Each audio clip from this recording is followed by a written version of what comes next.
everybody, it's Miss Rosen again, and I've come on today because I would like to read you a story.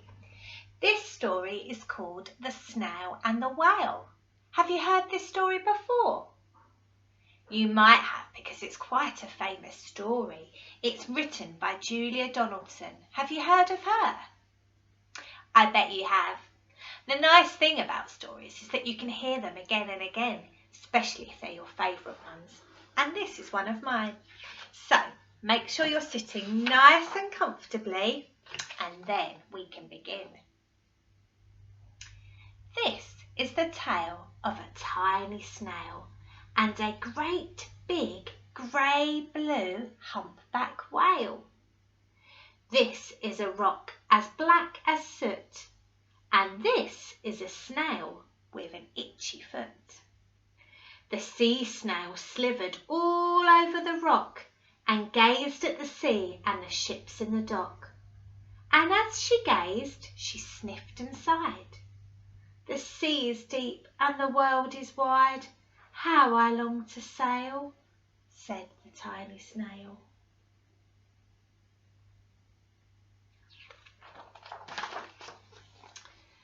These are the other snails in the flock, who all stuck tight to the smooth black rock, and said to the snail with the itchy foot, "Be quiet, don't wriggle, sit still, stay put."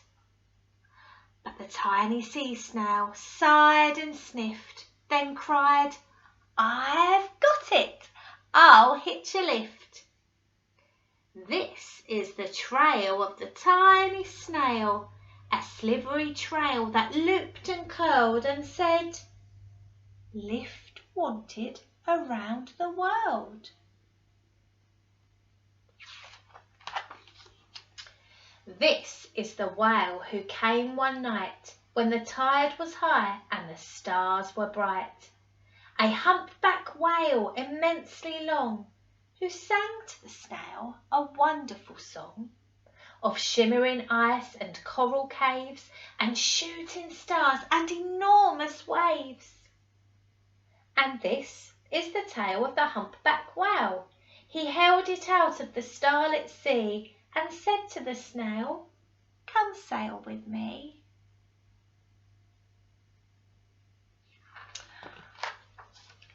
This is the sea, so wild and free, that carried the whale and the snail on his tail to towering icebergs and far-off lands,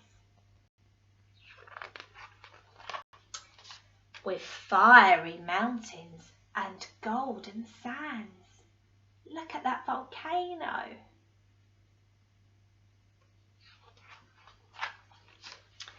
These are the waves that arched and crashed, that foamed and frolicked and sprayed and splashed the tiny snail on the tail of the whale. These are the caves beneath the waves, where stripy fish with feathery fins and sharks with hideous tooth grins swam round the whale and the snail on his tail. He must be holding on really tight, mustn't he? This is the sky, so vast and high, sometimes sunny and blue and warm, sometimes filled with a thunderstorm, with zigzag lightning flashing and frightening the tiny snail on the tail of the whale.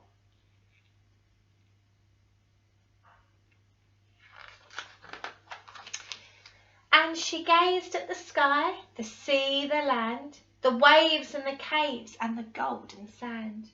She gazed and gazed, amazed by it all.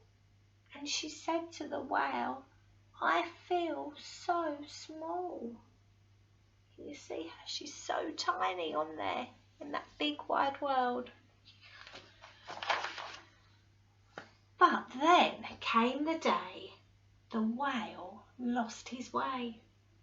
These are the speedboats running a race, zigging and zooming all over the place, upsetting the whale with their ear-splitting roar, making him swim too close to the shore.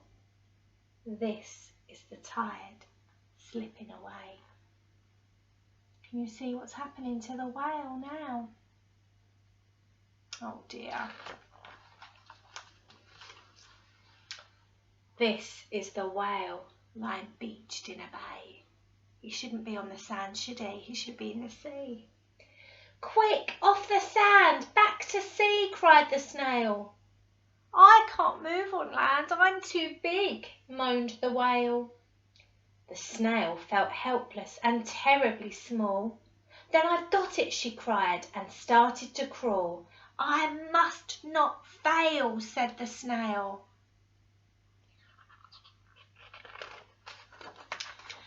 This is the bell on the school in the bay, ringing the children in from their play. This is the teacher holding her chalk, telling the class, sit straight, don't talk. This is the board as black as soot, and this is the snail with the itchy foot. A snail, the teacher turns pale.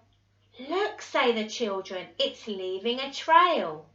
This is the trail of the tiny snail, a slivery trail saying, save the whale.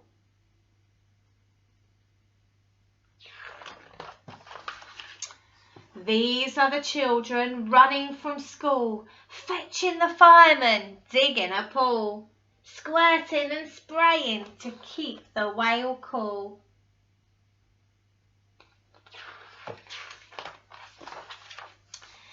This is the tide coming into the bay, and these are the villagers shouting, hooray, as the whale and the snail travel safely away.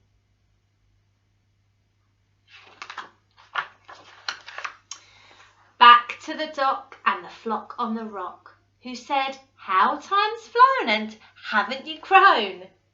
And the whale and the snail told their wonderful tale of shimmering ice and coral caves and shooting stars and enormous waves, and of how the snail, so small and frail, with her looping, curling, silvery trail, saved the life of the humpback whale. Then the humpback whale held out his tail, and on crawled snail after snail after snail. They all want to go on the amazing adventure too, don't they? And they sang to the sea as they all set sail on the tail of the grey-blue humpback whale. Did you like that story? I hope you did.